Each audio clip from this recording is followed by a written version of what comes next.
Assalamualaikum warahmatullahi wabarakatuh. Selamat datang kembali di channel Pegawai Muslim. Semoga informasi yang kami sajikan ini bisa bermanfaat untuk kita semua. Selamat menonton.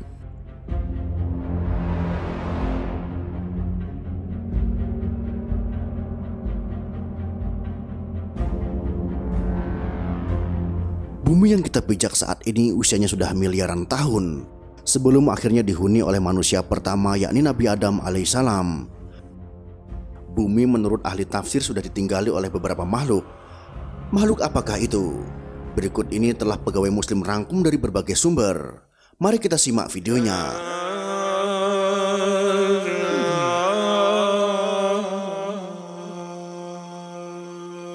Preview.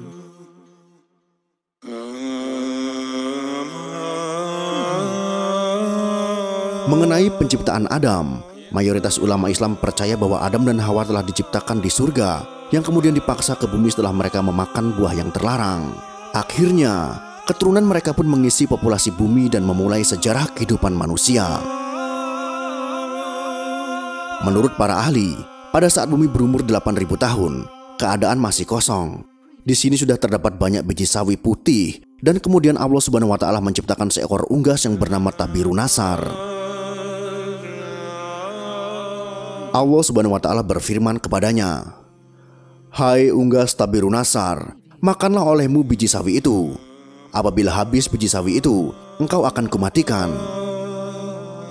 Sang unggas pun memakan biji-bijian itu. Namun cara memakannya diatur. Pertama sehari 1 biji yang dimakan. Setelah semakin berkurang, maka kini dimakannya hanya 1 biji sebulan. Biji sawi itu semakin berkurang saja. Saking takutnya terhadap kematian, sang unggas hanya memakan 1 biji dalam setahun. Namun akhirnya habislah biji-biji sawi itu. Tabirunasar pun akhirnya mati. Setelah kematian tersebut, Allah Subhanahu wa Ta'ala menciptakan makhluk lain sebagai penghuni bumi, yaitu 70 orang laki-laki. Namun tidak semuanya langsung diciptakan, melainkan satu persatu Allah Subhanahu wa Ta'ala menciptakannya. Apabila seorang yang meninggal, maka langsung diciptakan yang lain. Masing-masing dari mereka berumur 70.000 tahun. Konon setahun pada masa itu sama dengan 1000 tahun pada masa sekarang.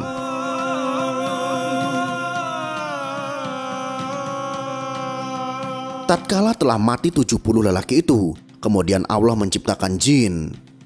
Allah berfirman, "Dan Dia menciptakan jin dari nyala api." Sebagian dari jin-jin itu ada yang berkaki 4, berkaki 2, dan ada yang terbang. Kemudian Allah Subhanahu wa Ta'ala mengutus salah satu seorang di antara mereka yang bernama Yusuf untuk memberikan pengajaran ilmu dan syariat agama. Namun, jin-jin itu banyak yang mendustakan ajaran-ajaran tersebut, dan akhirnya Allah Subhanahu wa Ta'ala pun mematikan mereka.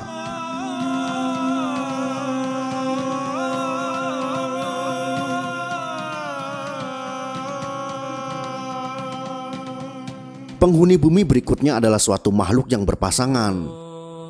Rupanya seperti binatang dan keluar dari dalam neraka. Binatang itu pun beranak dan anaknya dinamakan dengan Azazil. Setelah cukup besar, Azazil mulai melakukan peribadatan kepada Allah Subhanahu wa Ta'ala selama 1000 tahun. Setelah itu, Allah Subhanahu wa Ta'ala mengangkatnya ke langit pertama. Selama 1000 tahun, di sini pun ia tekun beribadah. Allah Subhanahu wa Ta'ala menganugerahkan sayap yang terbuat dari manikan berwarna hijau. Dengan izinnya maka terbanglah ia ke langit kedua. 1000 tahun lamanya pula ia beribadah. Demikianlah pada tiap-tiap lapisan langit ia beribadah selama 1000 tahun lamanya, hingga ke lapisan langit ke-7. Sementara itu, di bumi saat itu sudah ada penghuni lainnya yang berasal dari bangsa jin bernama Jana. Hidup hingga 70.000 tahun lamanya, hingga lahir anak cucunya. Kata ahli tafsir yang lain, 18.000 tahun mereka mendiami bumi, kemudian mereka menjadi sombong dan kufur. Akhirnya Allah Subhanahu wa Ta'ala pun mematikan Jana. Sebagai gantinya adalah Banu Naljana. Ia mendiami bumi selama 18.000 tahun lamanya, hingga akhirnya ia juga dimatikan oleh Allah Subhanahu wa Ta'ala. Sementara itu di atas langit sana, Azazil bersama para malaikat masih khusyuk beribadah. Azazil menjadi penghulu para malaikat selama 7.000 tahun lamanya dalam beribadah. Hingga pada satu waktu, Azazil mengajukan suatu permohonan kepada Allah Subhanahu wa Ta'ala.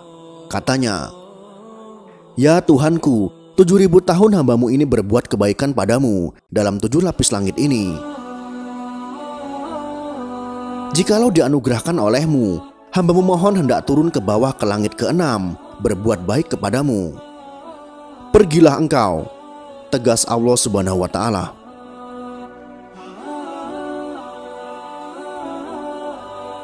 Maka turunlah Azazil atau iblis itu bersama 700 malaikat pengiringnya ke langit ke-6. Setelah merasa cukup, ia pun memohon izin lagi kepada Allah Subhanahu wa Ta'ala agar diturunkan ke langit ke-5. Di langit ke-5 pun ia memohon diturunkan ke langit yang di bawahnya, dan demikian seterusnya hingga sampai mereka di langit dunia. Di langit dunia, Azazil atau iblis mengajukan suatu permohonan pula. "Ya Tuhanku, hambamu hendak memohon turun ke bumi dengan para malaikat, bahwasanya hambamu hendak beribadah kepadamu di bumi itu. Ya Tuhanku, betapa Banu Naljana telah banyak berbuat kerusakan di muka bumi.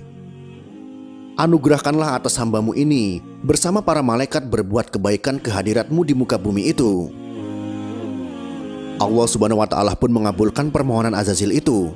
Diturunkanlah ia bersama 700 malaikat yang mengiringinya untuk beribadah di muka bumi, setelah sebelumnya Banu Naljana dimatikan karena banyak berbuat kerusakan.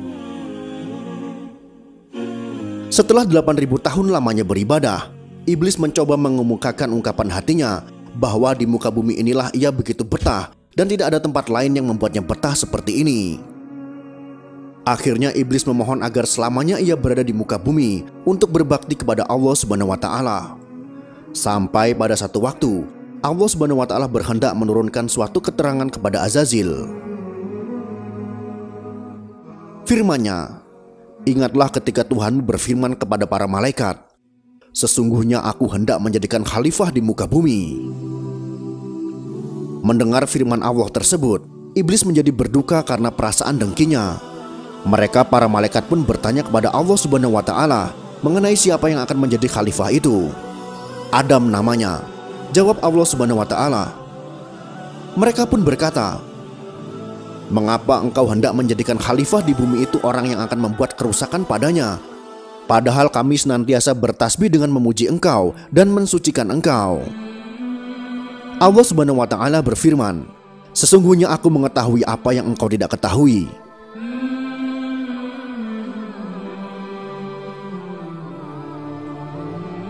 Itulah sekelumit kisah tentang makhluk pertama di bumi sebelum Nabi Adam yang kami peroleh dari berbagai sumber.